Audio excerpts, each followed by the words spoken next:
Hi, quadratic equations solve ചെയ്യാൻ നമ്മൾ എപ്പോഴും യൂസ് ചെയ്യുന്ന ഒരു മെത്തേഡാണ് middle time splitting method.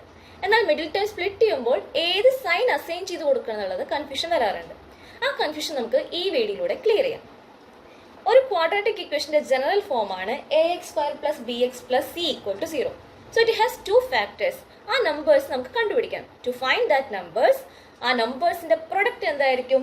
A സിക്ക് ഈക്വൽ ആയിരിക്കും, a × c, ആൻഡ് സം എന്ന് പറയുന്നത് ബിക്കും ഈക്വൽ ആയിരിക്കും. ഇനി അതിന്റെ സൈൻ എങ്ങനെ അസൈൻ ചെയ്യാം? പ്രൊഡക്റ്റ് പോസിറ്റീവ് എന്ന് പറഞ്ഞു കഴിഞ്ഞാൽ അതിന്റെ മീനിങ് എന്താ?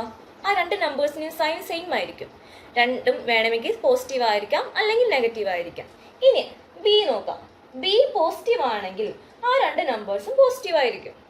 A C positive and B is positive, then that two numbers are positive. ഇനി എ സി പോസിറ്റീവ് ആണ്, ബി നെഗറ്റീവ് ആണെങ്കിൽ ആ രണ്ട് നമ്പേഴ്സും നെഗറ്റീവ്സ് ആയിരിക്കും.